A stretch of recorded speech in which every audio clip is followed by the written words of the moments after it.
Hello বন্ধুরা, রাধে রাধে। তো এই যে দেখতে পাচ্ছ, আমার কোলে আছে আমার গোপু সোনা, আমার প্রাণের গোবিন্দ।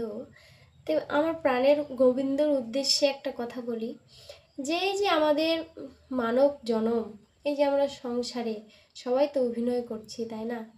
তো এই সংসারের মধ্যে সবার তো কর্ম আছে, সবাই আপন আপন কাজে ব্যস্ত।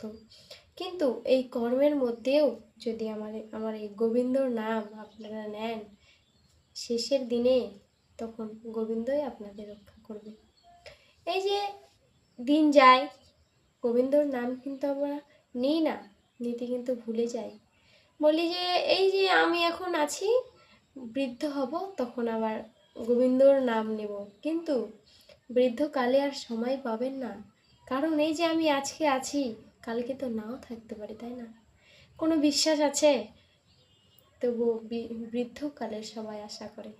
কিন্তু এই যে যতই কর্মের মাঝে আপনারা থাকুন, এই গোবিন্দর নাম কর্মের মধ্যেও মনের মধ্যে যদি রাখা যায়, তাহলে গোবিন্দ আপনাদের সেই পথে আনার জন্য ঠিক কৃপা করবে। তাই বলছি, যতই আপনারা কাজের মাঝে থাকুন, এই গোবিন্দর নাম নিতে কিন্তু কখনোই ভুলবে না। হরে কৃষ্ণ কৃষ্ণ কৃষ্ণ হরে হরে, হরে রাম রাম রাম হরে হরে। এই নাম মধুর নাম। যারা এই নামের একবার স্বাদ পাবে, সে কখনো আর ভুলতে পারবে না। হরি হরি বল।